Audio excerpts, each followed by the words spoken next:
Hello, I'm David Hughes. Welcome to Your Perfect Body, the podcast of the Esoteric Teaching Community.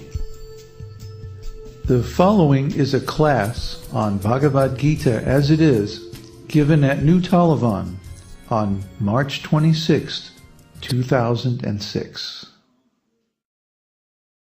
Om Namo Bhagavate Vasudevaya. Om Namo Bhagavate Vasudevaya. Om Namo Bhagavate Vasudevaya. Om Namo Bhagavate Vasudevaya. Om Namo Bhagavate Vasudevaya. Om Namo Bhagavate Vasudevaya. So the internet class is reviewing first part of second chapter of Bhagavad-gītā. So be a good time for us to review it too. I know you've all heard this a million times. But you know, I remember it was very striking in 1976 and 77 when I was in India. In Vrindavan, Prabhupada was giving class. And I remember I was thinking, I don't know how many other devotees were thinking also, well, Prabhupada, seems like he's getting ready to wind up his pastimes in this world. So now he's going to give us the real thing, He's going to give us the real advanced teachings. And so Prabhupada would sit down in the Vyasasana and read the Bhagavatam verse in the morning, and then he would speak on, you're not your body. You're not your body. So that really is the advanced teaching. That when we move from the platform, Srila Prabhupada likes to use that word platform, but what it really means is the ontological viewpoint of I am this material body, and everything that connected with this body is mine. Then when we move from that viewpoint to the viewpoint of I am a spirit soul and I'm just visiting. This is just a rental apartment, this body. We're just here temporarily.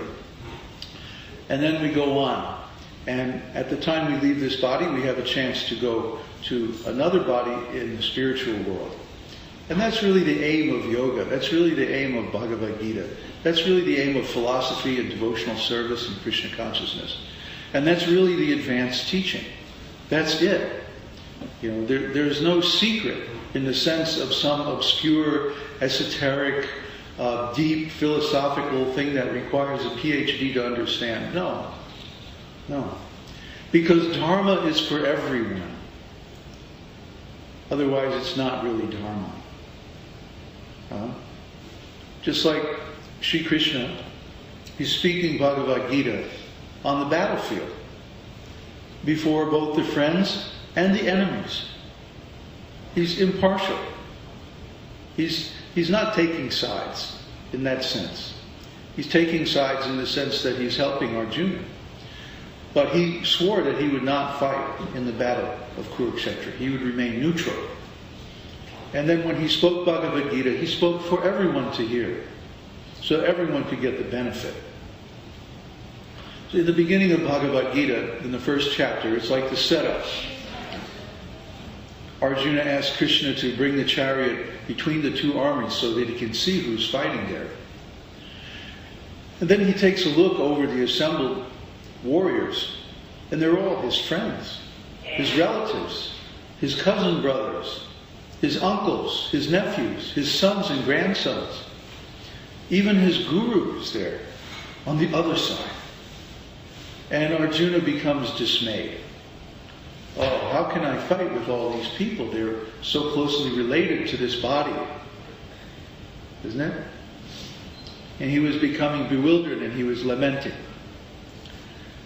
So at first there was some conversation between Kṛṣṇa and Arjuna that, why should I fight this battle? It's better if I just become a beggar and go off in the forest and don't fight, because then so many people will be killed who are related to me. And this is not dharma. Arjuna argues, no, this is sinful activity. Why? Because normally the duty of the Kshatriya is to fight, to establish dharma.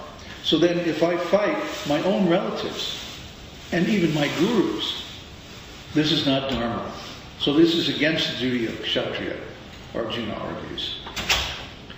And he says, Kṛṣṇa, why should we fight in battle our superiors, our uncles, our grandfather, our guru, and all of our friends, our relatives, and so on? This is adharma, this is against dharma.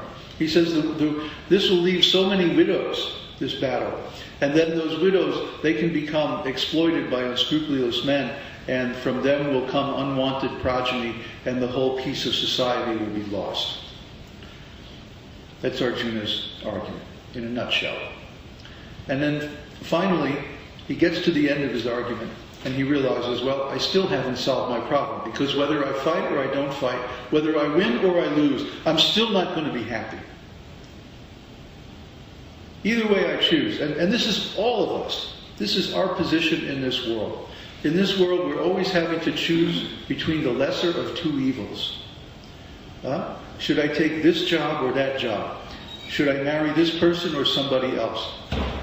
Should I stay or should I leave? Frying pan or the fire. Every single time.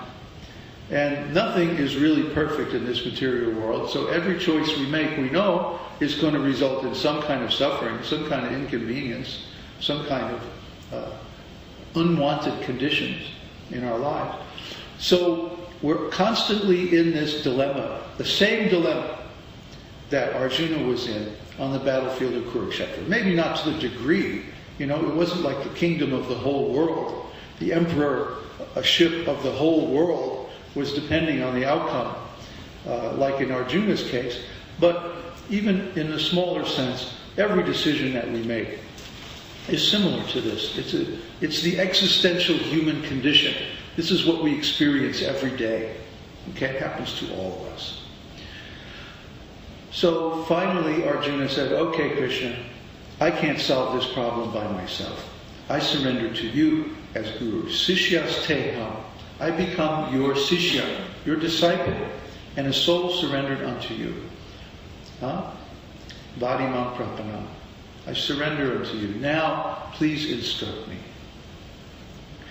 So, the first thing that Kṛṣṇa says, in reply to Arjuna's question, please instruct me, he says, you're speaking very learned words, but really you're lamenting for what is not worthy of grief.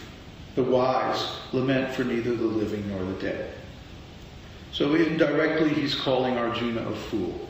He says, the wise don't lament, but you're lamenting, therefore you're not wise. It means you're a fool. Okay? So this is the duty of the guru, is first of all to remove the illusion from the disciple that he knows what he's talking about. Right? You wouldn't become a disciple if you really knew what you were talking about, because you'd be able to solve your problem. But Arjuna can't solve his problem, even though he's made all these references to dharma and moral principles and even political duties and so on of the Kshatriya. He's still faced with this dilemma that whichever way he chooses or whatever he does, he doesn't think he's going to be happy. And this is the problem here. This is the problem in the material world, that whatever we do, we're not happy. We tried this, we're trying that, like the words of the song, can't get no satisfaction. That's life. That's what all the people say, to quote another song. You're up in April and you're down in May. So the material world is like that. It's a place full of suffering and miseries, anxiety, loneliness, misunderstandings, difficulties, problems, arguments. And for every good thing, there's 2, 3 bad things. That's just the way it is in this world. It's designed that way. You know, they talk about intelligent design. Yes, there's some intelligent design behind this situation. It's not an accident. Just like if you go to a big city, you see all the streets are laid out in a certain way.